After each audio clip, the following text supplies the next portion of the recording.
Muy bien, buenas noches, compañeros, compañeras. Aquí estamos con José Izquierdo. Ahí te iba a decir José Manuel Izquierdo König sería la pronunciación correcta, es alemán el segundo apellido, ¿cierto?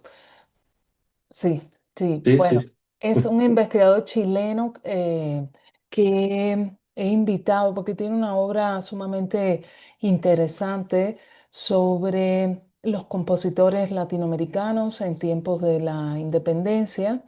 José Manuel estudió una licenciatura en Artes con mención en Musicología en la Pontificia Universidad Católica de Chile, que es una de las mejores universidades chilenas.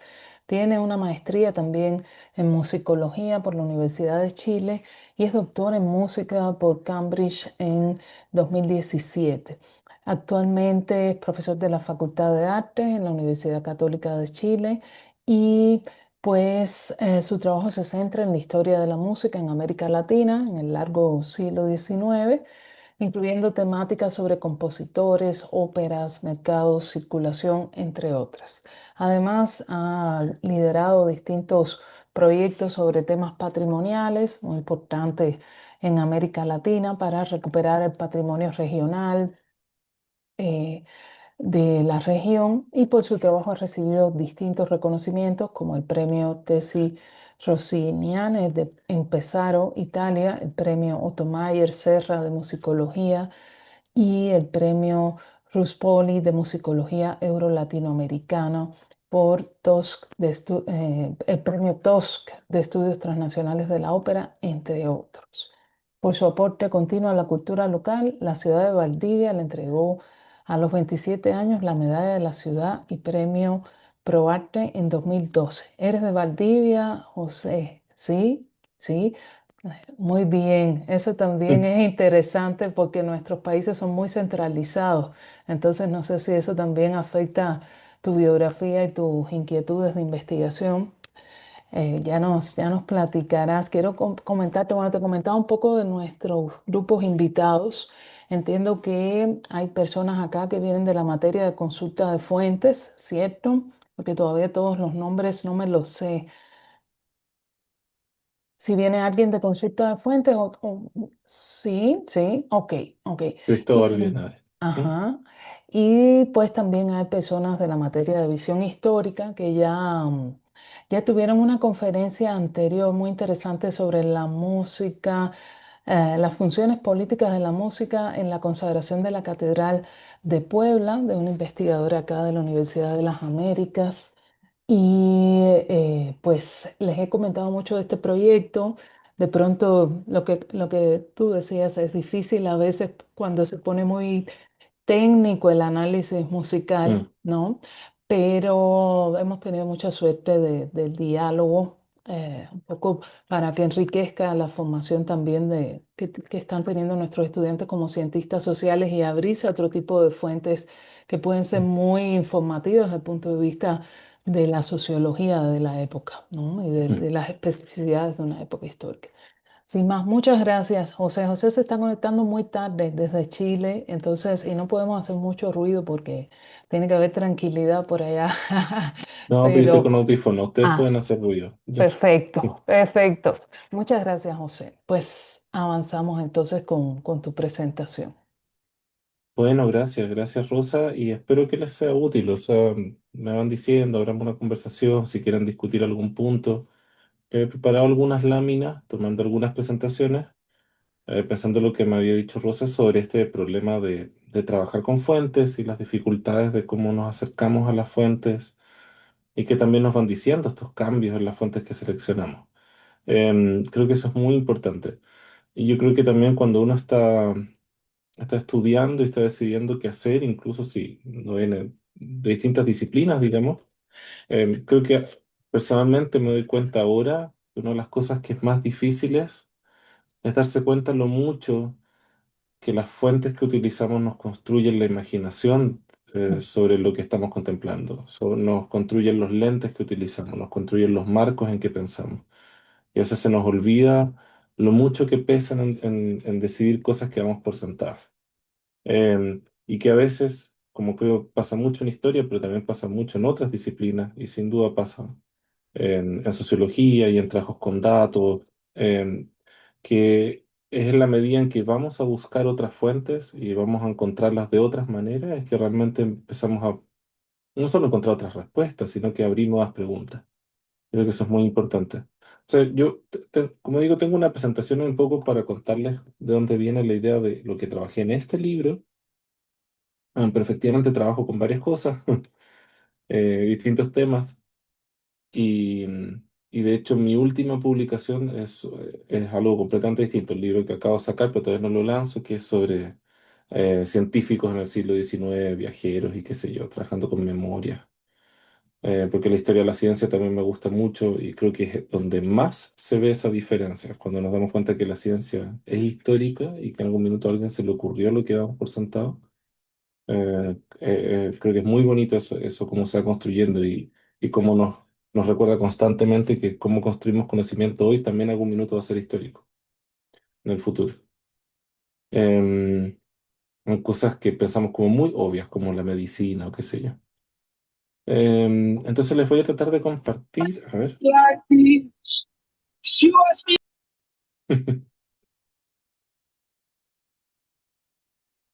Ah, Rosa, ¿tienes apagado tu micrófono? Sí, decía que se Mm. autosilenció, pero súper Ay, cose. interesante esto en lo que estás trabajando ahora también me interesa mucho, pero a ver si nos da tiempo que nos cuentes también al final, pues de lo que vas encontrando, sobre todo que nos pase cuando se publique tu libro para revisarlo. Claro, podemos intentar hacer eso. A ver, voy a tratar de compartir pantalla. Em, Ok, voy a saltarme algunas de las láminas, ¿ah? Porque creo que algunas son muy técnicas y qué sé yo, pero es para contarles de dónde viene la idea. Eh, un gran problema para todos los que trabajamos historia de la música es cómo definimos a los grupos humanos con los que estamos trabajando. Eso tiene que ver con que en algún minuto se pensó que la mejor manera de trabajar historias de las artes, e historias de la música, historias de las artes visuales y otras, era pensando en estilos. Y cómo esos estilos tienen que ver con ciertos periodos históricos. Entonces la gente empezó a hablar del barroco y empezó a hablar de lo clásico y empezó a hablar de lo romántico y aparecen estos conceptos que se empiezan a usar realmente como en este sentido que los usamos nosotros unos 150 años atrás, no mucho más. O sea, esta idea de que hay periodos históricos y que abarcan y que tienen una definición.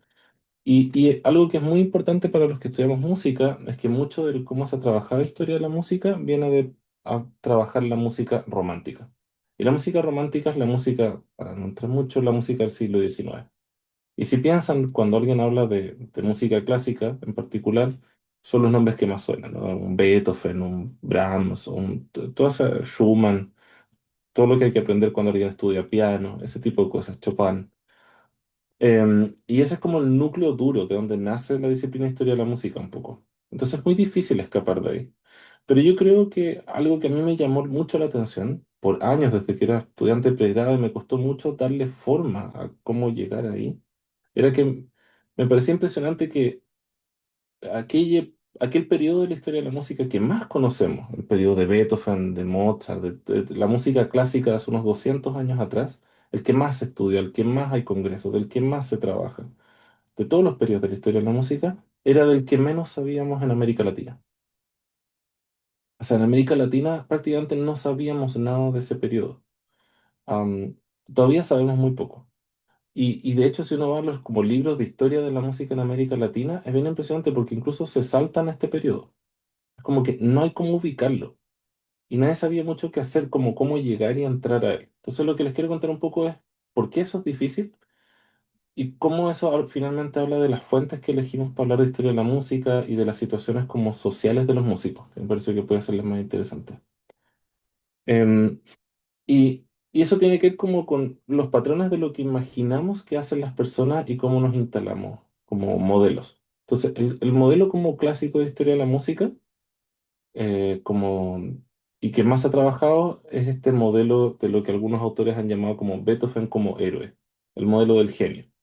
Entonces, ¿qué es lo que implica este modelo? Que seguramente ustedes han enfrentado en miles de casos, desde cuando se han leído sobre música en general, de cualquier músico que a ustedes les guste hoy en día escuchar, o si ven cualquiera de esas series de Netflix sobre chef cocinando, está este modelo de que hay alguien que tiene una creatividad genial y que esa creatividad genial como que se arrastra y se continúa y se prolonga un montón de situaciones posibles. La idea es como que el genio es algo que nace, ¿no? Y se construye y que tiene mucho que ver con esta idea como el genio de la lámpara.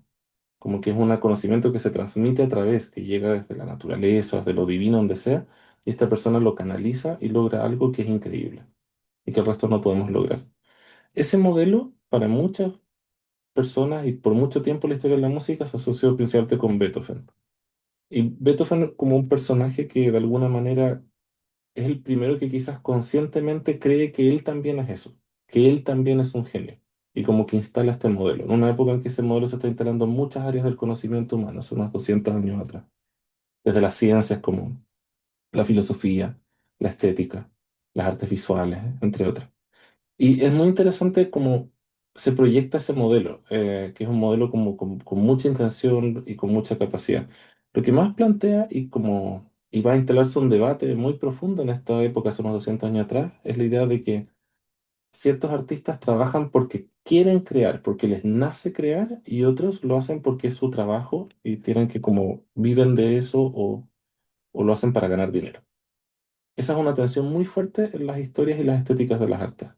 Hasta el día de hoy seguramente les ha tocado un debate en cine o letras o en cualquiera de las áreas, este debate que arrastramos de hace 200 años del romanticismo, de que no, es que ser artista es no venderse, que ser artista tiene que ver con sacar lo que llevas dentro, no, que los que simplemente hacen un producto para venderlo comercialmente, eso no sería arte. Y obviamente eso ha sido discutido en muchos lados y es súper importante en sociología de la cultura, eh, desde gente como Adorno, entre otros. Pero el gran problema con ese modelo es que si uno busca este músico tipo Beethoven, este músico que dice, yo escribo la música porque quiero sacar lo que llevo adentro, porque es una necesidad vital, porque quiero expresar y mover al mundo, porque quiero comunicar un mensaje a través de mi arte, ese modelo artista, que en esa época está como creándose en el contexto alemán, es muy poco aplicable a todo el resto de los contextos del mundo. O sea, si uno va a un compositor latinoamericano de esa misma época, contemporáneo de Beethoven, como este señor que está aquí a la derecha, que es Lino Gallardo, un retrato de los pocos que tenemos de músicos de esa época en América Latina, de Lino Gallardo no tenemos nada que nos diga que Lino Gallardo pensaba así. Al revés, lo que tenemos son fuentes que nos hablan de un músico que escribía lo que, lo que le pedían, de que podía hacer canciones que estuvieran de gusto del momento, de que buscaba distintos tipos de trabajos. No tenemos ni una impresión de este como construcción filosófica de por qué ser artista que tiene Beethoven. Entonces, tradicionalmente lo que se ha visto eso es como una jerarquía, como decir, entonces hay verdaderos artistas como Beethoven y otros que no serían. Y entonces eso llevó a una discriminación muy profunda de todos los músicos latinoamericanos que no parecían ser como Beethoven. En simple eso ha pasado en muchas de las artes, pero es bien tremendo como pasó hasta tal punto de que las historias omitieron a todos estos personajes. Como si todos hubieran estado buscando una especie de Beethoven latinoamericano, una especie de gran artista. Y no, seguramente eh, pueden haberlo visto, ¿no? En columnas o cosas. Todavía de repente tenemos esa tendencia. Queremos buscar al no sé qué latinoamericano. Queremos buscar esta bajada a este espacio. Y eso genera un montón de problemas críticos. Em, pero entonces, ¿de qué parte mi trabajo? Es de que creo que hacer esta comparación, de estar buscando un Beethoven acá o un Goethe de América Latina, o lo mismo un Cervantes de América Latina, o lo que sea, un Shakespeare, no tiene ningún sentido, porque es proyectar contextos y necesidades que son completamente distintas. Por tanto, creer que hay solo un modelo de ser artista y que todo el resto estaría mal es un problema. Y creo que es un problema que tiene que ver mucho con las fuentes que elegimos para investigar. Entonces, yo no sé si esto se alcanza a escuchar, pero uno de los grandes problemas cuando vemos la música de esta época es que tenemos muy pocas fuentes. Am, en general, de la época de las independencias, es un periodo en que tenemos pocas fuentes, porque obviamente es un periodo de crisis, de trauma, de destrucción de archivos, de destrucción de comunidades religiosas, de destrucción de comunidades institucionales, educativas, entre otras. Entonces se pierde mucho, se pierden muchos papeles.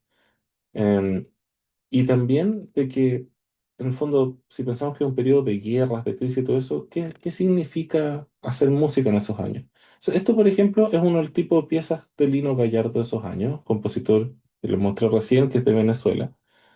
Y es el tipo de cosas que podemos encontrar en México, o en Guatemala, o en Venezuela, en Colombia, en Chile, en Perú, que son en general canciones patrióticas y piezas breves, pequeñas, hechas para un uso puntual, funcional.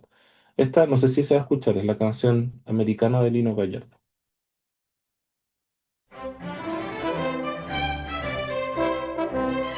¿Se escucha?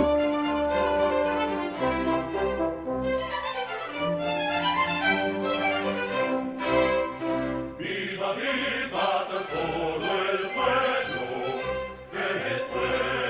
soberano, mueran, mueran los opresores, mueran los partidarios, los partidarios.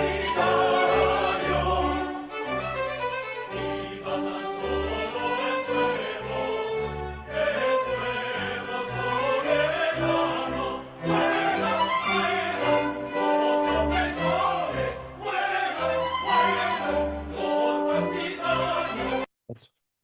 Que es una canción política, de hecho, no, ni siquiera de como más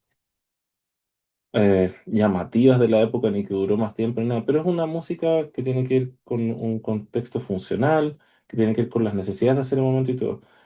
Entonces, ¿hasta qué punto nos ha producido una crisis enfrentarnos a este tipo de música? Generacionalmente, y eso es lo que veo en el libro también, mirando para atrás generaciones y generaciones de investigadores de la historia de la música que se enfrentaban a esto y decían, ¿qué hago con esto? ¿Qué hago con esto? Si todas las herramientas para estudiar historia de la música sirven para ver algo como la novena sinfonía de Beethoven, ¿no? Conocida también como la canción de la alegría por el coro final, o la quinta sinfonía de Beethoven, tan famosa con el ta ta ta ta al principio, como si todo está diseñado para eso y para hablar de esta idea del genio. ¿Cómo me enfrento a esta música?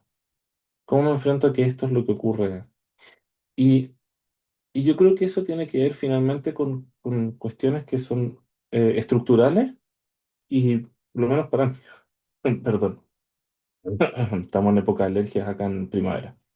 Eh, eh, que creo que es muy interesante porque uno puede utilizar muchas herramientas que vienen justamente de la sociología y la sociología de la cultura para tratar de ir desde otros marcos. Entonces yo no traté de hacer un juicio estético sobre la música de estas personas en América Latina. Lo que traté de hacer es entender cuál es el contexto en que se desenvolvían y de qué manera las fuentes que tenemos nos hablan de ese contexto. Creo que es muy importante eso porque nos permite entender que lo que la gente hace lo hace por justamente los contextos también en que la determinan y como los rangos de posibilidades que pueden imaginar desde ahí. Si una pequeña comparación acá, por ejemplo, en Europa, hacia 1800, la mayoría de los músicos ya pueden trabajar de manera independiente o están vinculados a conservatorios, que es un nuevo modelo de enseñanza musical. Pueden ser independientes por varias razones. Una de esas es que pueden vender su música y vivir de esa venta. En cambio, en América Latina, la mayoría de los músicos en este periodo son de iglesia. La principal fuente laboral es ser músico de iglesia. Eso ya nos lleva a una tensión muy fuerte. La mayoría de las fuentes musicales que tenemos de este periodo vienen de la iglesia católica y no vienen como en Europa de impresos que están circulando y además de los cuales sobreviven mucho. En Europa ya hay alta capacidad de imprimir música. La imprenta musical, que era muy de élite, cambia hacia 1790 con la invención de varias tecnologías que permiten hacerla más barata. Pero en América Latina casi no había ninguna capacidad de imprimir nada, menos música.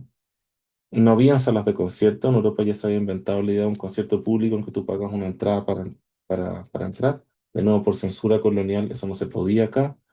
No había orquestas profesionales fuera de las iglesias. En fin, hay un montón de elementos que hacían imposible. Entonces, si en América Latina, para un músico, no había muchas oportunidades laborales fuera de la iglesia. Casi no había ninguna opción de imprimir tu propia música. No había espacios para conciertos ni orquestas. Tampoco había espacio para crear una ópera. La mayoría de los músicos eran más bien artesanos y de clase baja. Y los pocos espacios de educación que habían eran o privados o asociados a la iglesia.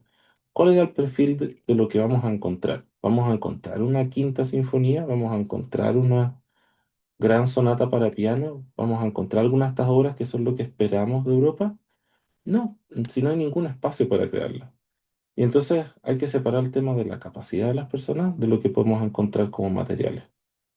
Pero es tan difícil escapar a este modelo como de la idea del genio, de esto. Siempre me río porque en Europa no solo tenemos los retratos de estos músicos, tenemos incluso estatuas en todas partes, ¿no? Y es como típico así.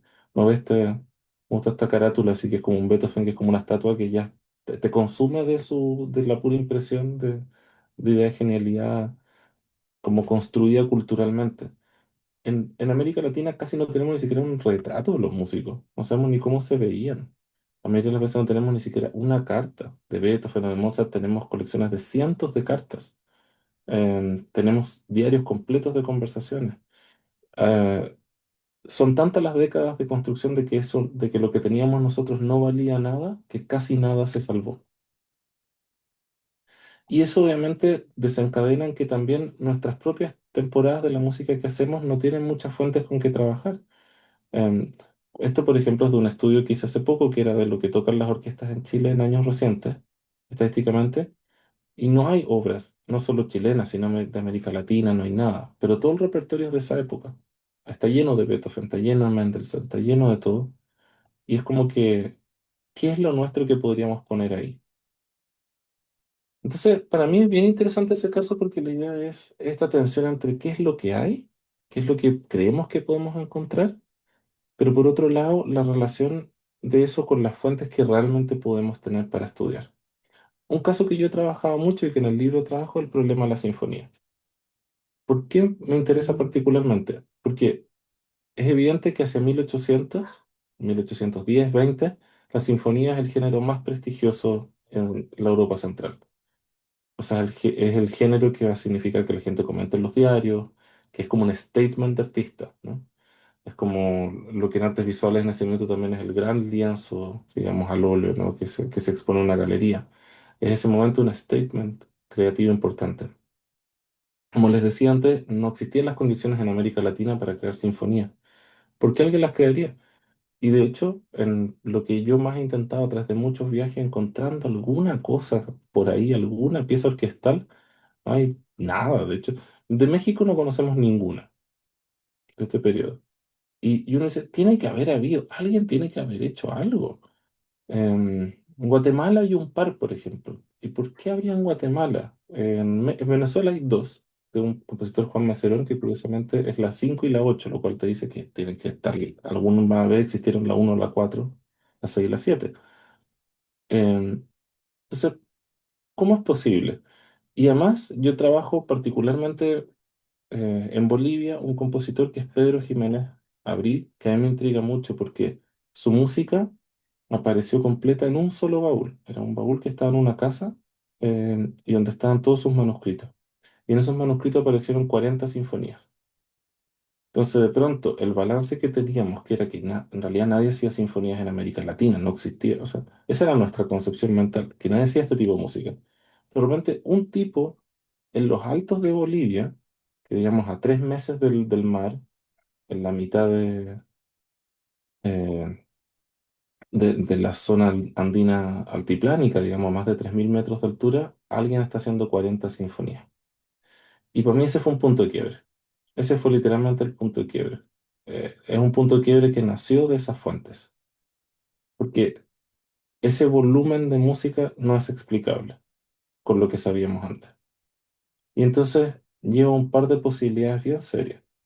La primera es que dado que casi no había imprenta musical, la gran mayoría haya circulado en manuscrito y casi todos los manuscritos se haya perdido.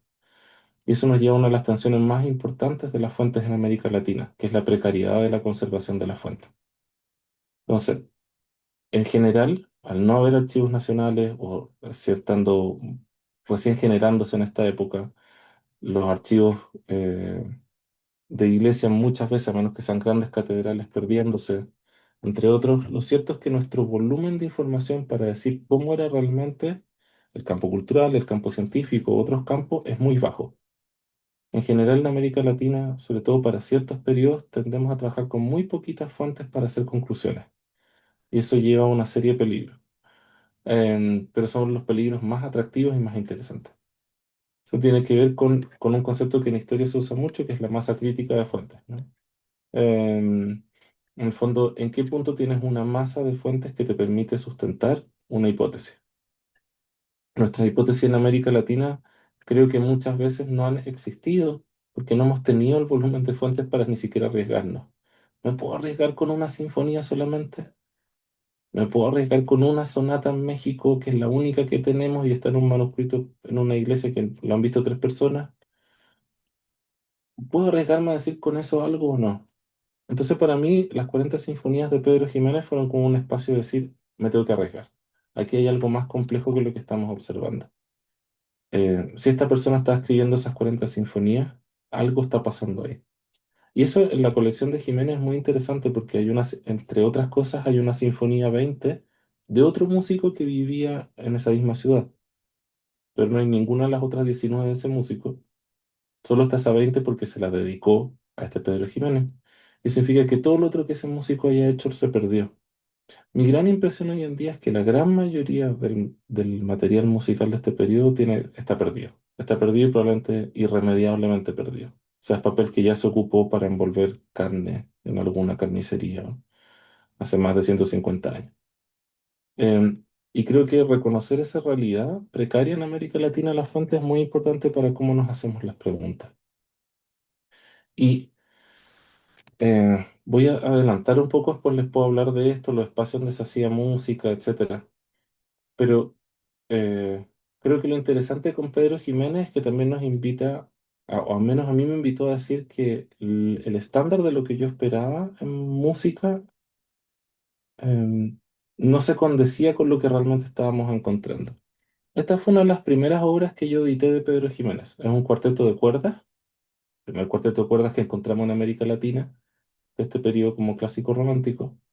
Em, y es una obra difícil de tocar, difícil de armar, que demuestra como un muy directo contacto con lo que estaba pasando en Europa, pero que solo existe porque el manuscrito de esta pieza se conservó en este baúl en una casa.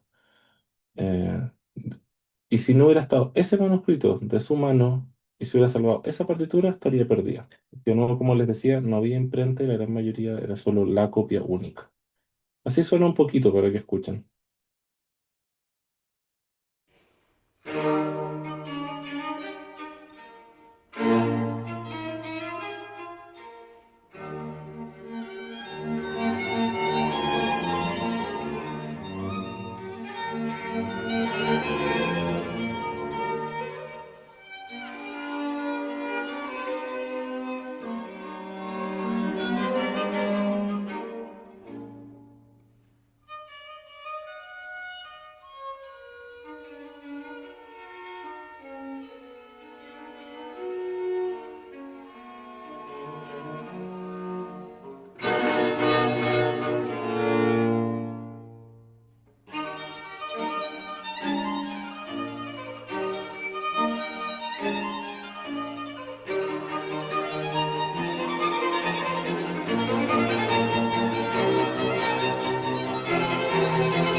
Entonces, una pieza como esta me abrió inmediatamente las preguntas. Digo, pero tiene que haber habido. Si alguien está haciendo esto en Bolivia, en los Altos, y de nuevo, no es nada contra Bolivia, un país que amo profundamente, sino que digo, es un país muy, muy aislado en este periodo, muy lejos de la costa, muy lejos de la circulación.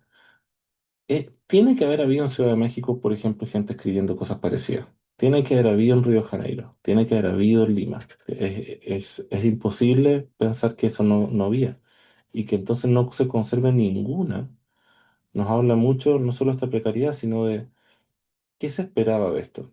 Y yo creo que ahí hay tensiones bien interesantes que podemos hablar desde estética y de otros lugares, pero de nuevo no quiero aburrirles con eso y quiero más bien dejar los espacios desde estos lugares. Entonces, lo cierto es que para entender a estos músicos y entender qué son y qué hacen y qué sé yo, para mí fue muy importante entonces, desde este lugar de apertura de estas nuevas fuentes, y al tiro les voy a mostrar una cosa más de fuentes de Pedro Jiménez, que me llevó a decir, quiero leer a estas personas a sus propios términos y quiero ver cómo las fuentes me permiten entenderlas a sus propios términos. Entonces lo que empecé a hacer, y que es la articulación del libro, es tratar de entender qué tienen en común, qué es lo que los va construyendo como generación. Em, Ahí hay un marco teórico interesante en la historia que son los estudios de generaciones, en el fondo, qué es lo que abarca y que permite darle forma a una generación, ¿no? Gente como Peter Brook, por ejemplo, ha trabajado mucho el tema de cómo el trauma articula una generación. Pero hay varios temas que articulan generaciones. Y lo que veo acá, por ejemplo, mucho, cuando miro estos distintos compositores en América Latina, de los que puedo encontrar alguna partitura hacia 200 años atrás, es que hay ciertos factores que son comunes.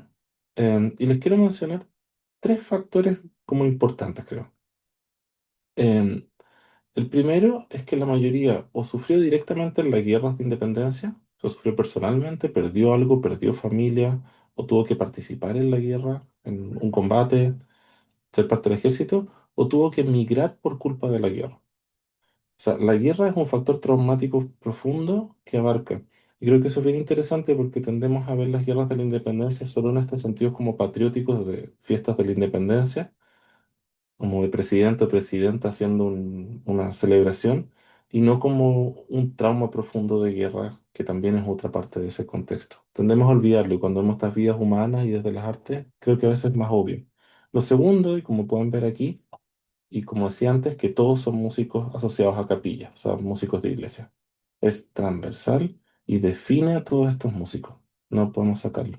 Y lo otro que no me parece que es menor, es que un contingente importante de la mayoría vienen de familias que fueron esclavizadas. Son segunda o tercera generación. En algunos casos tuvieron que comprar su libertad, en otros casos sus padres compraron su libertad o sus abuelos. Pero es lo que en la época se clasifican como pardos, que en el fondo músicos afrodescendientes, personas afrodescendientes que viven como personas libres en una ciudad. Más o menos, esa es una clasificación más estándar para 1800. En la mayoría también ocurre eso. Bueno, creo que son factores importantes que nos ayudan a entender a estas personas. Y si quieren después les puedo mostrar algunas otras cosas de las diferencias y de cómo funcionaba esto, pero no quiero aburrirles mucho, entonces como no sé, no sé cómo vamos. Em, pero tengo ahí algunas estadísticas de comparación y qué sé yo y otro. Pero también un poco para que vean de qué estoy hablando cuando hablo de estas iglesias y todo. Esto es una de las pocas imágenes que tenemos de esa época, esto es de 1820 más o menos, em, de cómo funcionaba una capilla de música en una iglesia, en el fondo. Esto es para la coronación en Río de Janeiro. Son unas pocas que tenemos que podemos ver que hay un coro, músicos, órganos, y que en general este era como el espacio de hacer música para todos estos músicos en América Latina. Em, y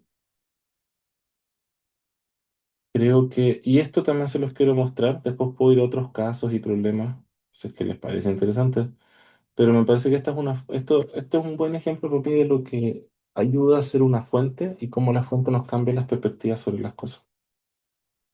Se ve súper árido, pero para mí esto es una de las fuentes más interesantes que me permitió abrir la cabeza para entender lo que yo estaba viendo y por construir este trabajo. Y como les digo, el primer trabajo sobre músicos de esta generación. Eh, Si miran de este compositor que yo trabajo, que es peruano-boliviano, Pedro Jiménez Abril, esta es una lista dice ahí, de todas las obras compuestas por Pedro Jiménez Abril con sus respectivos precios. Cuando apareció este baúl con su música, apareció esta lista, y el primer historiador que lo trabajó, o sea, la primera publicación que se hizo, él fue de la opinión de que esta era una lista hecha por un hijo, que probablemente era para vender cuando ya había muerto el padre, o qué sé yo. Por distintas razones, yo propuse lo contrario, que en realidad es una lista hecha por el compositor, y que me parece que como es una lista hecha por el compositor, se puede ver atrás de la caligrafía que tiene, entre otros elementos, em, nos dice mucho sobre lo que él pensaba sobre su obra. Entonces quiero hacerle este contraste para volver al punto inicial que hice. Cuando uno aprende historia de la música, ¿no? Y ve todos estos modelos y libros basados en Beethoven o Mozart o qué sé yo, como les digo yo, son personas que tienen cientos de fuentes. No solo tenemos casi toda la música que hicieron, tenemos cartas, discusiones, una prensa muy activa en Viena que discute la calidad de las obras, un montón de elementos. Cuando yo trajo a Pedro Jiménez de Abril, no tengo nada. Tengo dos cartas de él, una columna en el diario que publicó diciendo gracias por algo y una carta en una iglesia en un minuto pidiendo más dinero. No tengo cartas personales, no tengo un retrato, no sé qué pensaba, no sé quién era. Y esto es una cuestión súper transversal a trabajar muchos temas en América Latina. Una sensación de abandono muy fuerte. Y, y llego a este documento que de pronto, con toda su precariedad de ser una hoja con unas listas y unos números, como es lo único que tengo, me dice mucho. Porque, por ejemplo, ¿qué cosas me dice? Me dice que la sinfonía tiene que haber sido algo importante para él, porque es lo primero que pone en la lista. Pero curiosamente, las pone todas juntas. Como sinfonías son 32 de la tanto a la tanto, y me faltan unas pocas, y todas valen 10 pesos. Lo mismo si son más largas, más cortas, para más instrumentos, todas valen 10 pesos. O sea, dice, creo que al ponerlas primero, al mismo tiempo decir todas valen 10 pesos, decir, a mí me importan, pero probablemente a nadie más le importan. No es una cosa comercialmente muy relevante. Y eso se nota cuando vemos las misas. Las misas son 42, las pueden ver allá abajo, solo es el principio del listado. Y si ven, las misas están anotadas cada una por separado y con precios diferenciados. Entonces la misa dice que es, por ejemplo, número 6 es para tres voces, hay otras que son para dúo, y dice la tonalidad en que está la misa y con precio diferenciado. ¿Por qué? Porque como les mencioné antes, el gran mercado musical de América Latina era la Iglesia Católica. Entonces esta misa es para alguien que está buscando de otra iglesia y dice, yo necesito una misa, la mayor, para tres voces porque es lo que me falta. Ah, ya, esa vale 25 pesos. Entonces es muy interesante porque aquí hay una como contradicción entre la expectativa que quizás Pedro Jiménez tiene de lo que es su obra y otras obras y todo, y la realidad comercial del contexto de América Latina. Pero como dije antes, es una hipótesis que yo construyo con una hoja. No tengo nada más. No tengo su opinión al respecto. Es una construcción de una hipótesis muy, muy precaria y que en cualquier otro contexto alguien me diría, no tienes masa crítica para poder dar esa opinión. Pero mi respuesta latinoamericanista sería, no tengo masa crítica porque en América Latina no podemos construir mucha más masa crítica nada más, por situaciones transversales, históricas, económicas y políticas. Entonces, hay que lidiarse con esta hoja. Pero lo que me dice esta hoja es una mirada profunda sobre alguien que hace 200 años está pensando su lugar como artista. Un lugar que está cambiando. Un lugar donde hay ciertas tensiones con lo que viene llegando de Europa que le hacen repensar qué es hacer música. Porque uno dice, ¿y para qué hacía las sinfonías? Y yo lo que más he logrado averiguar es que las hacía para tocar en su casa con amigos. No era nada más. A uno por parte, y eso de nuevo con la precariedad de que tengo solo un aviso en un periódico en que dice que él hace conciertos en su casa y que la gente por favor lleve la silla, porque no hay tantas sillas. Entonces es todo lo que tengo y con eso supongo que esa es la razón. Em, y que uno ve que, digamos, son pocos los instrumentos, las sinfonías también. Entonces, esta tensión entre las realidades de lo que tenemos y lo que podemos encontrar creo que es muy importante para cómo vamos definiendo nuestros contextos. Y creo que quizás con esta fuente, no sé, puedo terminar en un rato, no sé, Rosa, tú me dices. Sí, sí, si quieres, conversamos un poco, es sumamente interesante y yo creo se hace como muy hasta contemporáneo, algunas cosas de la precariedad de ciertas profesiones en la Mm, actualidad, ¿no? Y bueno, y de la sociabilidad latinoamericana, donde el esparcimiento muchas veces sigue siendo muy doméstico mm, y muy así como barrial, por lo menos aquí en México, ¿no? Muy, no tan no tan del espectáculo este mercantilizado, que también lo hay, sino la importancia que sigue teniendo los espacios domésticos para la música, para la sociabilidad, para alimentar ciertos talentos, ¿no? Por así decirlo. Pero bueno, nuestro invitado está inquieto porque piensa que quizás nos está aburriendo a nosotros como sociólogos, pero yo creo, al menos estoy haciendo muchos paralelismos con problemas que también nos hemos planteado en la sociología y específicamente en la sociología latinoamericana. Te cuento Ujú. que la UNAM, la Facultad de Ciencias Sociales, ha sido un núcleo importante de elaboración de teoría social latinoamericana, entre otras cuestiones porque cobijó a parte importante de los exiliados y las exiliadas de las dictaduras militares de los años 60 y 70 que andaban con esta preocupación de cómo miramos a América Latina con lentes propios y no, pues, por ejemplo, en esa época era muy importante la teoría del desarrollo económico norteamericana y europea, y aquí empezó un debate, bueno, empezó justo en la CEPAL, pero luego acá con la teoría de la dependencia, en fin, que hay muchas, yo puedo hacer muchos paralelos, pero conviene también que quizás el auditorio te comente sus impresiones, porque mi punto de vista es muy sesgado desde el punto de vista que te elegí porque me interesa este tema y la reflexión, pero ¿qué opinan ustedes sobre la obra y la investigación de José Izquierdo, su problema con la escasez de fuentes y cómo lo soluciona? Emilia, adelante. Pues más que nada es una como una duda. ¿Por qué aquí, bueno, está que estamos hablando de Latinoamérica y que aquí es más que nada enfoque en Latinoamérica, pero mi pregunta es Sí. ¿por qué nunca mencionamos, por ejemplo, a compositores españoles, o sea, que sean de Ujú. Península Ibérica, porque al final de acá pues también es parte de, hablan español, entonces creo que se está haciendo un sesgo y creo que es importante mencionarlos también. Y es importante en el periodo colonial también, ¿no? Tuvieron mucha participación y luego probablemente también en este entorno de las independencias. ¿Hubo alguna reacción hacia los compositores españoles? Qué interesante lo que dice Emilia también.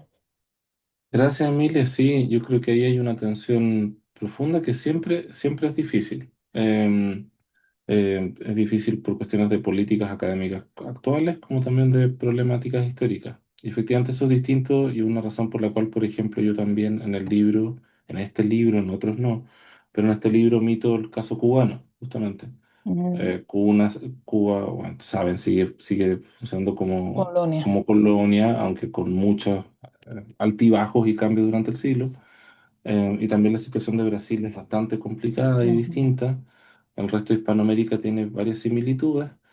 Lo cierto es que hay cosas en común con el contexto de España y de Portugal. Por ejemplo, el tema de la impresión, de la capacidad de imprimir música, de imprimir libros, entre otros elementos. Efectivamente, hay ciertas tensiones también en la península ibérica.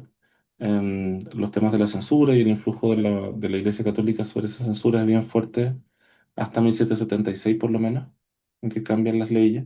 Entonces hay ciertas cosas en común, también con la censura en periódicos y otros. Pero lo cierto es que también hay como estos temas con la cercanía o lejanía a los centros de poder y los centros como de poderes culturales. Y lo que pasa es que, al menos en términos musicales, Alemania e Italia están construyendo con fuerza una forma de imperialismo informal, ya desde fines del siglo XVIII, en base a la impresión de partitura y circulación de repertorio, cosa que también hacen Ok. en literatura.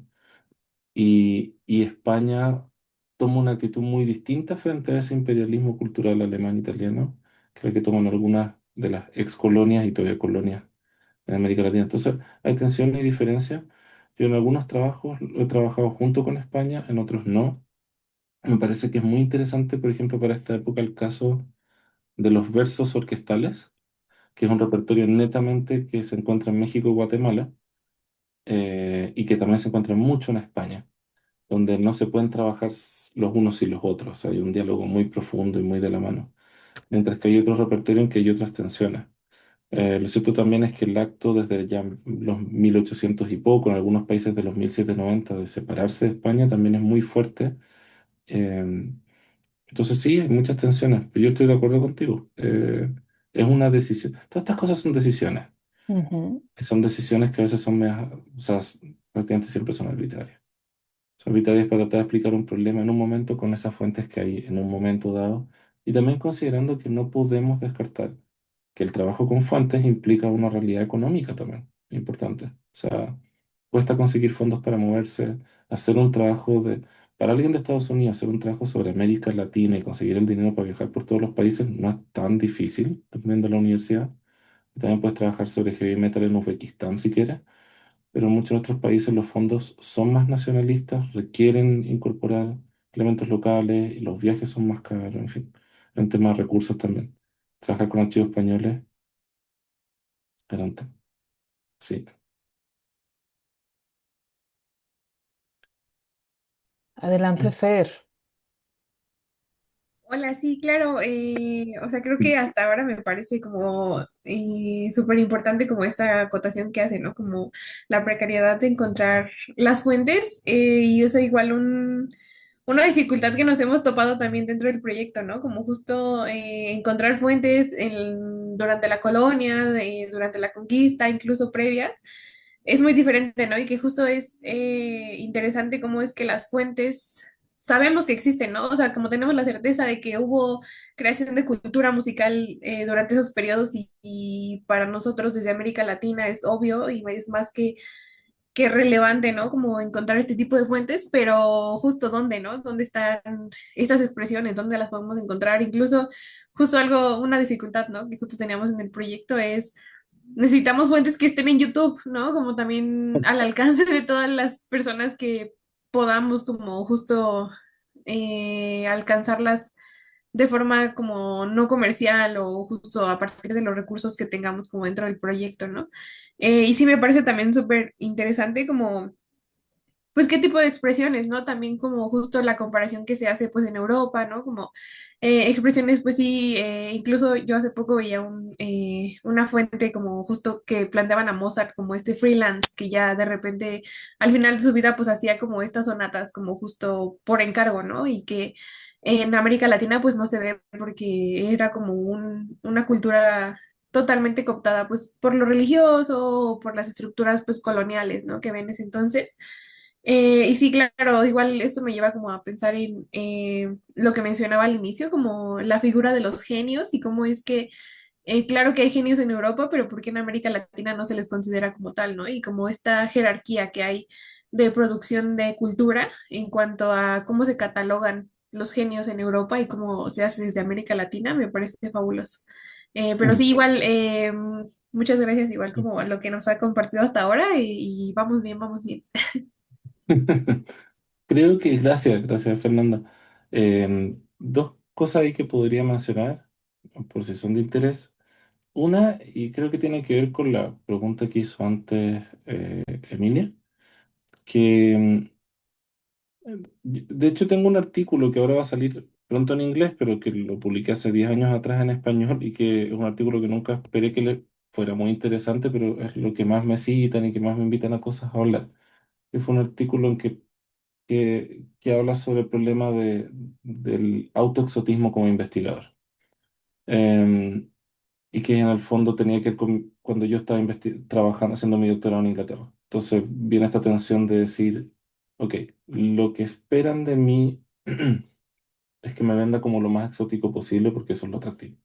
Entonces, the exciting, como Latin American music y toda esta cosa así como muy, ¿no?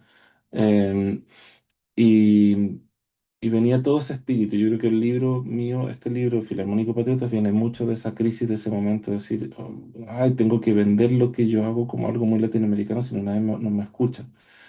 Y entonces empiezan a producirse una serie de tensiones, que son tensiones que para los estudios culturales de América Latina, como decía Rosa, para también los estudios sociológicos sobre el pensar América Latina desde la década del 60-70, han sido crisis importantes. Las discusiones sobre, por ejemplo, la bajada de toda la idea em, sobre imperialismo y colonialismo, que se bajó en América Latina, muchas veces tuvo estas tensiones, como Benedict Anderson dice en el fondo que no todos somos híbridos y la hibridez y qué sé yo, pero al final en la bajada del caso ocupa América Latina.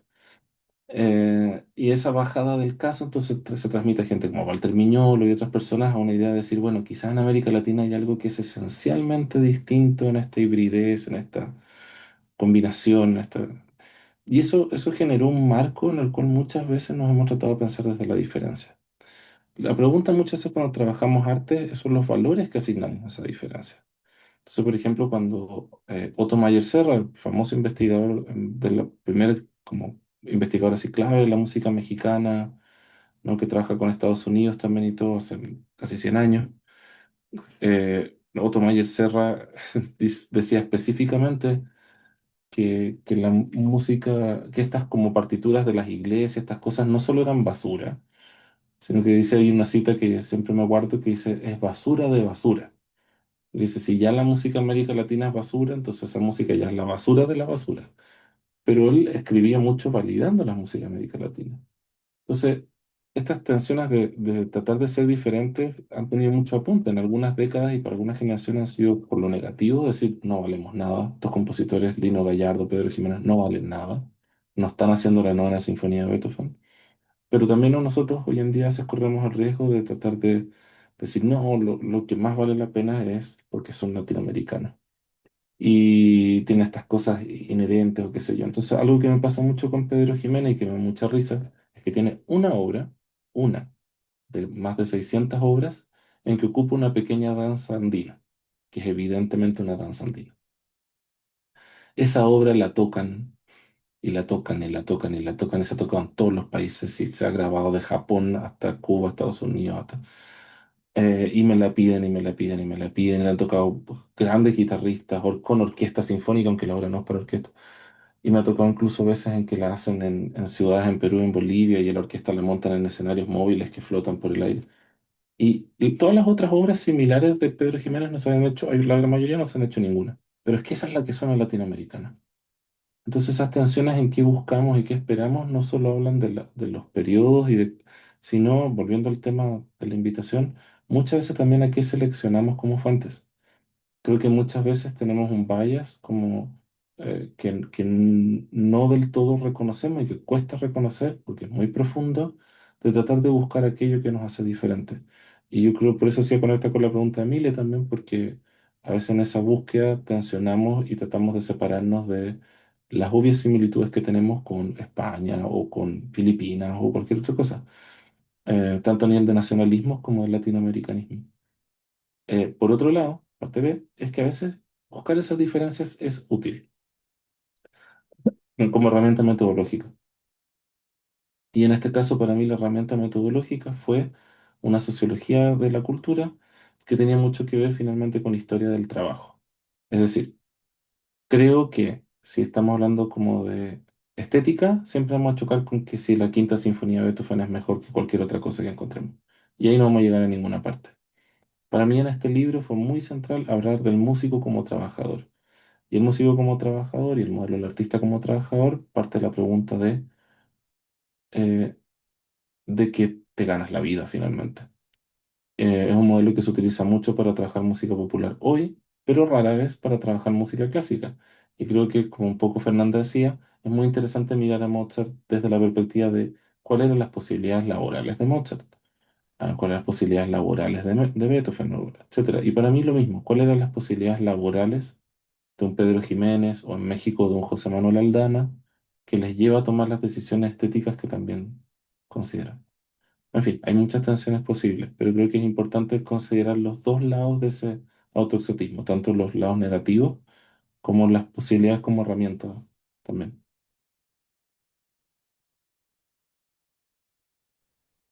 Muy bien, qué interesante porque justo al revisar la introducción de tu libro, como que se me hacía muy evidente este esfuerzo de salir de ciertos marcos donde tienes que tomar una referencia obligada a Europa para entenderte a ti, ¿no? Pero, pero a la vez, ¿cómo no caer en dicotomías, en esencialismos que no sirven en la práctica para entender una realidad? Como la latinoamericana, ¿no? O como para entender muchas realidades locales que, pues, en el periodo que estás analizando es fundamental, ¿no? La escala local ahí. Y, y bueno, yo creo ahí en el curso de visión histórica hemos hablado porque, pues, de la importancia de hacer dialogar la teoría decolonial con la historia y de historizar muchos debates decoloniales, ¿no? Y de no Ujú. simplificarlo como simplemente el pasado se repite, sino cómo se va transformando el pasado y se va hibridando en nuevas épocas, ¿no? Y cómo se complejizan ahí las imposiciones, los esquemas impuestos, cómo todo eso se va expresando de maneras muy diferentes y muy complejas en distintas épocas, ¿no? Entonces, yo creo que ese es un reto grande para las nuevas generaciones de cientistas sociales. Bueno, pues nosotros todavía estamos en época de producir. Es tremendo trabajo, pero sí, yo creo que va a llevar más de una generación, ahora que tú sabes este concepto de generaciones, lograr ahí como un equilibrio y un prisma más potente para poder mirar a la realidad latinoamericana. Oye, tengo aquí varias preguntas que mandaron los estudiantes de visión histórica, porque como te había comentado, les pasé tu trabajo, les dije, bueno, revisen, aunque sea la introducción, y piensen quizás en algunas preguntas para Ok. nuestro invitado. Pero no sé si alguien más del auditorio, porque vamos a darle prioridad a la gente que hoy de noche se conectó para escucharte. Si todavía alguien más quisiera hacer alguna pregunta, aprovechen. Ahí yo tengo como varias preguntas anotadas, pero quizás haya todavía alguna inquietud. Cristóbal, adelante. Hola, ¿qué tal?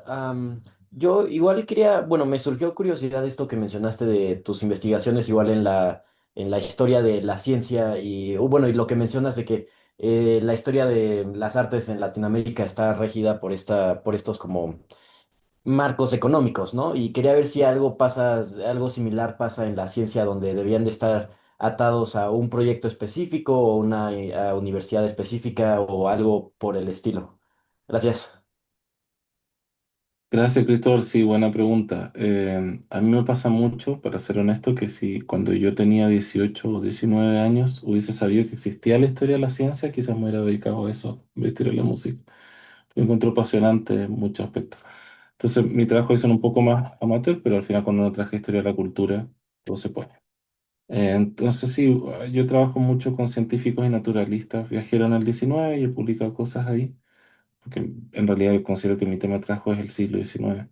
Y sobre la pregunta de cómo marca o influye, totalmente, totalmente. Las construcciones del conocimiento tienen que ver también con estas visiones de mundo, modelos. Creo que para mí en este minuto, porque uno va cambiando también, la idea de los imperialismos informales me ha sido muy útil en estos últimos 2 años, digo 3 años, algo que estoy dándole muchas vueltas, que es un marco teórico que creo que apunta mucho a las tensiones que se producen en el siglo XIX, a aplicarlo a otras cosas, pero en el siglo XIX, a las tensiones entre estos centros hegemónicos económicos, culturales y políticos como Londres o París o otras. No, no es mío, el concepto no es mío. Es un concepto que en realidad de hecho ya se ocupaba hace varias décadas y en los últimos años ha sido como retomado por algunas personas en el mundo anglo que trabajan sobre relaciones con América Latina en el 19. Y tiene que ver con el fondo cuánto espacio le quedaba a Inglaterra o Alemania o qué sé yo para ser imperio en el siglo XIX. Por ejemplo, yo trabajo mucho ópera y es evidente cuando uno trabaja ópera en el siglo XIX que Italia consideraba que la ópera era su imperio y que cuando la gente está cantando ópera italiana en el teatro en México, esa es una expansión del imperio italiano, porque no podía Italia invadir México, ¿no? Bueno, no hablar de Francia y los austriacos, qué sé yo, pero Italia no puede invadir nada, no era ni siquiera un país. Entonces, para esos lugares, en el fondo pienso más como ciudades, para Milán, para Londres, para otros, era importante esta proyección. Y esa proyección se transmite en varios elementos. Por ejemplo, en la capacidad de imprenta. Muchas de las imprentas de libros en México, en Brasil, en Argentina, en Chile, son comanditarias, son subsidiarias de imprentas que están en Europa, sobre todo en Alemania, ¿no? Entonces, no solo es que controlan la impresión de libros, sino que además muchas veces controlan el mercado en torno, atrás de tiendas, y en algunos casos incluso las máquinas de impresión las tienen en Europa y se mandan los manuscritos de vuelta cruzan el Atlántico a Europa y se imprimen los libros y así tienen beneficios en términos de impuestos y otros. Entonces, todos esos elementos afectan de igual forma a la ciencia.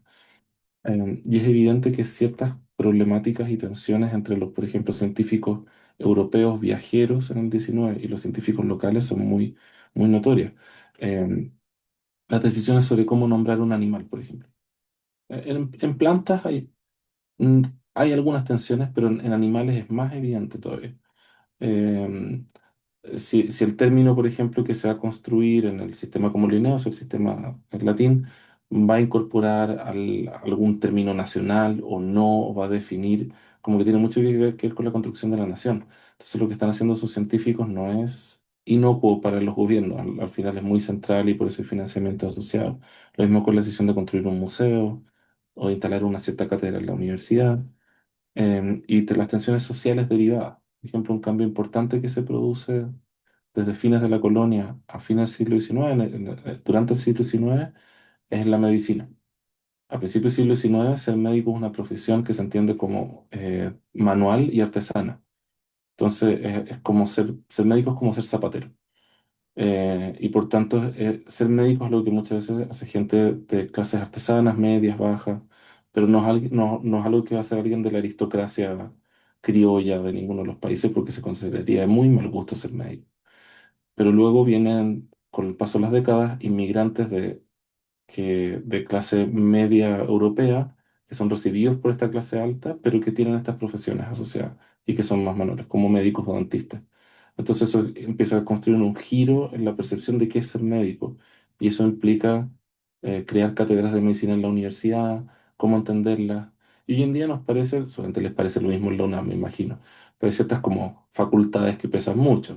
Acá medicina y derecho pesan muchísimo. Pero en 1830, 1850, la idea de que derecho y medicina fueran carreras igual de prestigiosas sería un absurdo. Medicina, o sea, medicina está mucho más cerca de zapatería que lo que se entendía como una carrera universitaria. Entonces sí, todos esos aspectos sociales, económicos, etcétera, influyen, y circulaciones influyen profundamente en cómo se concibe.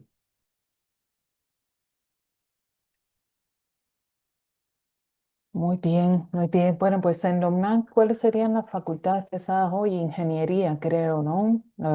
Bueno, nosotros también, sobre todo políticamente, siempre, siempre está muy activa políticas y filos. Muy bien. ¿Alguna otra pregunta, compañeros? Por Yo ahí, tengo Iván, una pregunta. adelante. Es más relacionada con o cómo se reorganizó todo este ámbito de los músicos después de las independencias. O sea, ¿qué cambió? Porque antes estaba como muy cooptada por la iglesia. O sea, ¿qué pasa después de? Eh, Bueno, el último capítulo del libro se llama Los últimos maestros de capilla. La estructura que tenían las capillas de música de iglesia, la figura más importante es el maestro capilla, que es en el fondo el director de la capilla de música. Será el puesto más prestigioso y mejor pagado probablemente para un músico en el mundo colonial. De hecho, los nombres que sabemos de músicos de la colonia son mayormente maestros de capilla. Y no es fácil encontrar los nombres del resto de los músicos. Hay harta gente trabajando en eso, tratar de entender todo el resto del contexto musical, pero los nombres que nos quedan. Entonces, para esa primera generación de independencia, igual siguen queriendo ser maestros de capilla. Es lo más prestigioso. Somos los últimos, pero todavía en su concepción de mundo, lo más prestigioso era llegar a ser maestro de capilla. Entonces, como muchos otros aspectos, la transición de las colonias a las repúblicas y demás es lenta, es lenta. Y en realidad pasa un par de generaciones en que eso cambia. Por eso yo decidí partir el libro con la comparación de tres generaciones de una familia, que son los Carreño de Venezuela. Eh, Cayetano Carreño, que es el que vive como el padre de la familia en ese minuto de independencia, logra educarse y pasa a ser ciudadano, y él se apropia mucho el nombre ciudadano Carreño, muy a la francesa revolucionario, y entonces vive en tiempos de la independencia y es el maestro capilla de la catedral. Él entrena a sus hijos para ser músicos de la catedral, pero la mayoría dejan después de 10 o 20 años el trabajo porque ya no pagaban tan bien y las capillas de catedral empiezan a desaparecer porque ya no hay un financiamiento estatal para las mismas, ¿no? La iglesia empieza a independizarse, o los estados empiezan a independizarse de las iglesias. Y eso genera obviamente una serie de tensiones, pero esos hijos de Cayetano Carreño se dejan un poco. Y quizá el más famoso de eso lo habrán escuchado es Manuel Antonio Carreño, que escribió el Manual de Carreño, el Manual de Costumbres y cómo comportarse en la mesa y todas esas cosas. Que es un libro muy importante del siglo XIX latinoamericano. Y no sé, por lo menos mi abuela todavía citaba el Manual de Carreño. Y la nieta de Cayetano Carreño, o sea, los hijos deciden entonces cambiar de ser músicos a ser abogados y otras profesiones y se dan cuenta que pueden vivir un poco de imprimir sus partituras, porque ya hacia 1850-60 eso es posible. Y la nieta de Cayetano, Teresa Carreño, fue una compositora y pianista muy importante que también decide irse de gira y va a Francia, y va a Estados Unidos y hace una carrera internacional, cosa que ya era posible para los latinoamericanos de finales del siglo. O sea, parto el libro con esas tres generaciones porque creo que muestra muy bien cómo ciertos cambios tecnológicos y políticos empiezan a influir. O sea, las iglesias pierden mucho su sustento económico con el fin de las colonias. Luego aparece la imprenta musical que permite vivir con cierta independencia de vender tu música. Sobre las olas de Juventino Rosas debe ser el mejor ejemplo de eso, que es una de las partituras más vendidas del siglo XIX y es mexicana. Finalmente, ya hacia final del XIX, los músicos ya pueden salir y viajar también, y hay otras maneras de vivir, de ser músico. José, y esta parte del libro no la revisé, pero ¿habrá influido en este atractivo internacional sobre los músicos latinoamericanos el propio nacionalismo y la propia voluntad de construir como un canon nacionales, a hacer como una demanda de lo diferente nuevamente? Sí, sí, totalmente. Y es que empiezan estos mercados a hacer sentido. Por ejemplo, la editorial alemana más grande de música de esa época es Breitkopf. Todavía es conocida. Y cualquiera que haya estudiado música le habrá pasado una partitura de Breitkopf por ahí. Breitkopf, la partitura que más imprimió durante el siglo XIX, porque hay un equipo de Leipzig que trabajó eso, miró los libros de imprenta y hizo el cálculo en Big Data. La partitura que más imprimió fue sobre las olas de Juventino Rosa. Eso fue una partitura mexicana. Después de esa viene el requiem alemán de Brahms. Entonces, para muchos músicos latinoamericanos empiezan a darse cuenta de que hay un mercado posible en Europa. Antonio Rafelín, cubano, es uno de los primeros que hace esa peregrinación, pero pues muchos otros. Y también se empiezan a dar cuenta que para hacer ese peregrinaje tienen que vender un producto que sea un poco exótico. Yo creo que es muy importante el caso de Carlos Gómez, compositor brasileño, que en Brasil le va bien y estrena cosas, pero todas muy italianas. Y cuando llega a Italia se da cuenta que para que su ópera funcione tiene que hacer una ópera que parezca brasileña. Y entonces escribe El Guaraní, una ópera en italiano y en estilo totalmente como Verdi, pero que habla sobre, em, bueno, conflictos en la zona del Amazonas.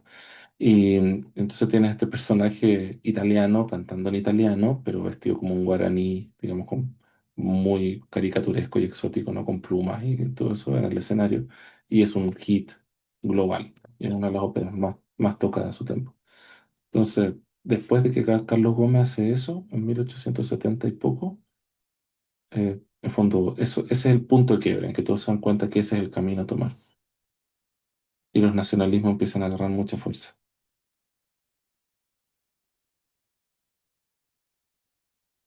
Muy bien. ¿Alguna otra pregunta por aquí en el auditorio? Te voy a proyectar las preguntas que fui entresacando. Son varias, entonces creo que es mejor que las revises ahí y nos contestes las que consideres, porque también, pues, por los horarios. Pero mira, tenemos a Miguel Ángel Orozco Domínguez. Habla de los cambios que implica siempre un proceso independentista para la jerarquía social. Y con ese contexto, pregunta sobre las funciones de la música, cómo cambiaron tras la independencia, que si tuvieron otras funciones además de la función, vamos a decir, patriótica. José Alejandro Mejía Moreno, ¿cómo contribuye la música actual de artistas latinoamericanos al fortalecimiento de una identidad cultural y la cohesión social en sus países, tal como en el siglo XIX lo hicieron los himnos y obras de compositores como José Bernardo Alcedo. Angélica Andrea Díaz, si podemos considerar la música de los compositores, a los compositores del siglo XIX como actores políticos a través de su obra. Concretamente, lo vincula a si su música fue utilizada en campañas políticas. Y también pregunta hasta qué punto los festivales y políticas de música nacional hoy siguen, bueno, una pregunta parecida a la que hacía José Alejandro Mejía Moreno sobre hasta qué punto la música sigue siendo un factor de cohesión e identidad nacional actualmente, la música latinoamericana. Mm, Y Alan Fernández Castillo, ¿qué factores son claves en el diferente reconocimiento que recibieron los músicos europeos y latinoamericanos del periodo? Por ahí en este cuadro comparativo apuntabas algunas variables. Él en mm, su mm, escrito en Classroom mencionaba algún aspecto, si hubo algún aspecto burocrático, si hubo algún aspecto, digamos, por parte, vamos a decir, de la burocracia cultural no sé si se puede hablar de eso en el siglo XIX, mm. que afectara el diferente reconocimiento. Te las dejo proyectadas para que puedas ahí articular, seleccionar. Súper, gracias. Bueno, creo que algo hemos ya conversado, así que de todas maneras. Eh, y la de Miguel Ángel primero creo que ya un poco salió y le agradezco, pero creo que siempre para todas las personas que trabajamos independencias y todos los como marcos de independencia, son estas tensiones también, estas como historiográficas entre hablar de las independencias como continuidad o cambio, también tiene que ver con nuestros propios cambios políticos hoy que nos hacen leer de distintas maneras. Entonces, creo que hubo un boom hace unos 20 30 años de leerlas más como continuidad que como cambio, porque durante después de las independencias, razones políticas, y durante el siglo XX en general se les vio las independencias como cambio, como quiebre, ¿no? Quebramos con lo anterior, entonces tenemos muy político. Y eso tiene que ver con ese rol de la historia en el siglo, desde fin del XIX y durante buena parte del siglo XX, la historia, como muchas veces la historia en la enseñanza escolar, que es una historia que sirve para construir una identidad común. En esa historia como una identidad común, la idea de la independencia como quiebre es muy importante. Pero lo cierto es que en los últimos ya 30 40 años hubo un boom de otra lectura que era más la independencia como continuidades. O sea, de qué manera seguimos siendo colonia, qué implica eso. Que igual era algo que en el siglo XIX la gente ya discutía, ¿no? Hay un libro mexicano de la década de 1850 que ya discute que en realidad no se cambió nada de la independencia, que no pasó nada. Mm, Creo que hoy en día funcionamos en un modelo un poco menos esencialista, entonces no es tanto pensar qué es lo uno o lo otro, sino que más bien cuáles son las herramientas que tenemos, qué nos es útil de pensarla como quiebre, qué nos es útil de pensarla como continuidad. Eh, Efectivamente, como mencioné justo con la pregunta anterior, la música cambió tras la independencia, pero cambió por todas estas circunstancias políticos, económicos, sociales y estéticas también, ¿no? De los distintos cambios e influencias. Eh, la segunda pregunta, no sé de quiénes estuvieron aquí, quiénes vieron el Tiny Desk de 31 minutos entre el público. Quizás nadie, no sé, pero eh, Fernanda lo vio. Ah, Eh, fue, fue el que ya, nos compartiste, fue el que nos... Fer, Sofía Y el que también le lo vio. platicaba justo. la vez pasada. Sí, sí, sí, Bueno, súper. eh, para nosotros, que somos un país chiquitito al final de todo, ese tipo de gestos son súper potentes. Una de las discusiones grandes que ha habido esta semana es esa cosa de, para todos los que trabajamos como estéticas y de los mismos músicos de 30 minutos, ¿no? Que en general son bien de izquierda, también dicen como, por dentro no creo en estas cosas de orgullos nacionales ni ninguna de las otras cosas, pero cuando 31 minutos le da tan bien, obvio que me da orgullo. Como recuerdo un día caminando en el Zócalo de México y de Ciudad de México y sonaba de fondo una canción de 31 minutos que dice Son Pololos, que es una palabra muy chilena, que ¿cómo va a estar esto acá? Y entonces algo que me da risa de ese debate, que estos días está muy fuerte en Chile, es que la construcción social, el fortalecimiento de la identidad, a veces tienen como unas cuestiones más inescapables, como que aunque a veces como académicos intelectuales queramos darles unas vueltas un poco más densas y podemos hacerlo teóricamente, en la práctica seguimos atados a un montón de dinámicas de lo que funciona la música culturalmente. Y esas tensiones, tal como era en el siglo XIX, muchas se tienen que ver con uno de los grandes problemas de América Latina, que es la distancia entre lo nacional y lo regional. O sea, hasta qué punto, que fue una de las grandes discusiones en la época de la independencia, hasta qué punto somos americanos, hasta qué punto somos eh, sudamericanos, norteamericanos, hasta qué punto somos específicamente nacionales o somos regionales. Esas tensiones siguen marcando con mucha fuerza. Entonces es interesante casos como los de Natalia Furcada, Mon Laferte, bueno, Jorge Drexler, que son músicas que también devienen estos mismos procesos, en estas mismas tensiones de autoexotismo, hasta qué punto si viajo a México y me va bien, trato de venderme a un mercado latinoamericano que es más grande que México, o específicamente al mercado mexicano. ¿Qué pasa si voy a Estados Unidos a hacer lo que hago? Con la relación entre lo local y lo global y todo eso. Obviamente el caso más evidente de eso y más tensionante es el del reggaetón y todos los derivados del reggaetón y géneros cercanos, trap, perreo, neoperreo, todo lo. Y, em, y algo lo que más trabajan mis estudiantes siempre, porque yo siento que generacionalmente estoy un poco distante estéticamente, ¿no? Y, pero que en esa construcción del reggaetón yo veo las mismas tensiones que hubo, porque además es el mismo ritmo de base, por coincidencia no, con la habanera en 1870-80, en que se entendía la habanera de hace 150 años, es un género principalmente escrito por hombres de canciones que hablan sobre mujeres. Y eso produjo muchas tensiones de género, de, de sexualidad, de discusiones sobre la moral en 1880. Y es interesante como con muchas variantes, esas mismas discusiones se ven con el reggaetón hoy en día.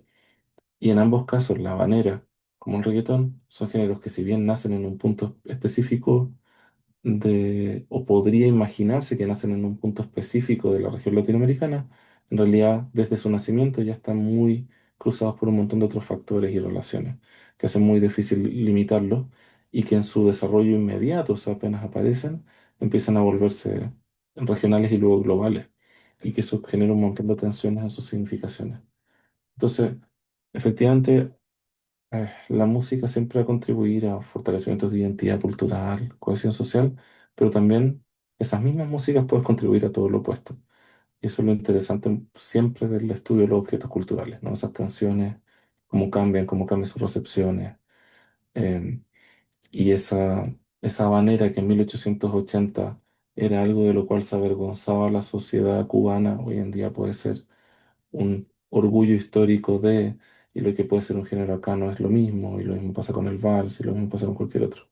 Y lo mismo pasa con Mon Laferte y sus tensiones entre México y Chile, entre decidir ir a Grammy Latino o no, etcétera. Entonces, creo que siempre va a ser interesante eso, y escapa a cualquiera de estas épocas. Em, y los compositores como actores políticos, sí, bueno, lo mencionaba ahí, efectivamente, creo que la mayoría se da cuenta que es un uso muy importante y por eso un capítulo del libro es sobre los himnos nacionales y esa oportunidad laboral que son los himnos nacionales y oportunidad de prestigio social también. Am, y evidentemente eso sigue hoy en día siendo creo que nuestros países son muy nacionalistas en América Latina por toda esta construcción histórica. Entonces, si bien hay capas que no lo son, efectivamente eso afecta a la construcción de festivales y de un montón de elementos. Y como decía antes, también en los financiamientos. Es lo difícil que es conseguir en México financiamiento para estudiar Brasil, o no sé, en Chile para estudiar, no sé, Turquía. Se entienden mucho más los financiamientos como nacionales.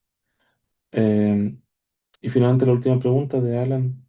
eh, Creo que, bueno, como tú decías, Rosa, los elementos ahí diferenciales los puse en esa tabla, pero de todas maneras creo que es importante reconocer estas tensiones quiero recalcar eso, como de, que no solo tiene que ver con las fuentes, sino como ustedes han trabajado en clases, de los lentes que nos ponemos, o sea, las metodologías y los marcos teóricos y las epistemologías desde las cuales elegimos esa fuente.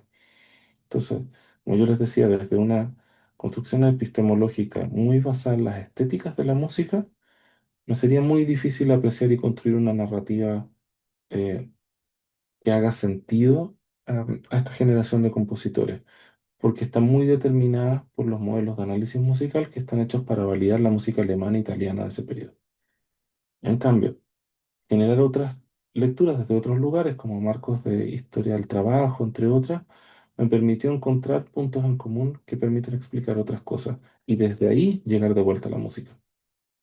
Creo que ese tipo de viaje habla de eso, de que no solo tiene que ver con ese diferente reconocimiento en el momento, sino con nuestros reconocimientos desde las metodologías que utilizamos.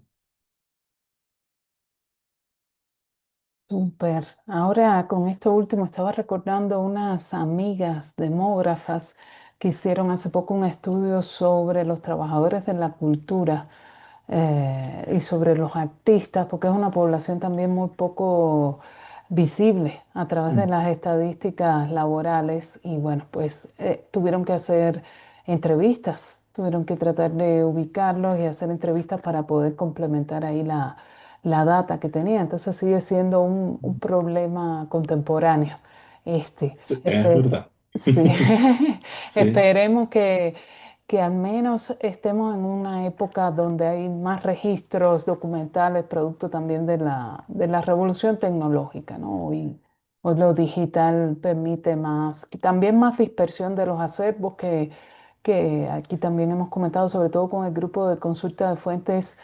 Bueno, hemos comentado siempre la dificultad en la época actual para seleccionar las fuentes, ¿no? Quizás es en la verdad. época que tú estudias es la escasez el problema fundamental por la destrucción, por la Mm. pérdida, pero en la época actual es como elaborar criterios para la selección, pues es también es un problema importante en el trabajo con fuentes.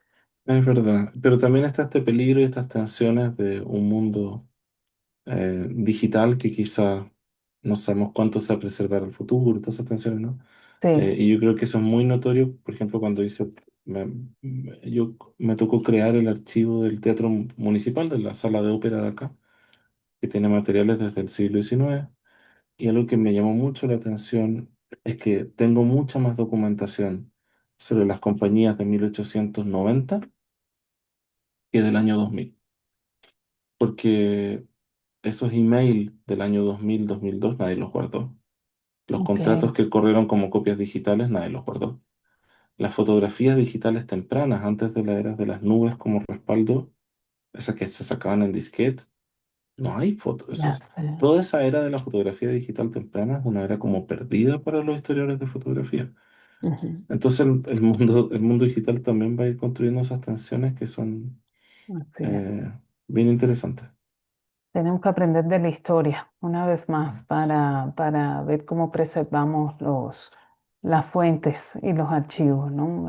De acuerdo a los cambios de la época. Ese es el problema justo de mi tesis de licenciatura, pero la logré salvar milagrosamente la logré salvar. Pues mira, me quedo con una tarea porque justo invitamos también a una sesión de seminario a un investigador, ahora se me fue, Camilo Camacho, que trabaja en la Fonoteca Nacional. Le voy a preguntar por esta probabilidad de encontrar una sinfonía de compositor mexicano o compositor. En una de esas hasta tenemos un hallazgo eh, excepcional, ¿no? En el siglo XIX y a ver qué pistas nos puede dar sobre cómo hallarla, porque puede ser también interesante para el muestreo ese que estás haciendo de las sinfonías, ¿no? Y bueno, pues no sé si queda alguna otra pregunta ya. Hemos abordado varias y pues si no hay más, voy a detener la grabación.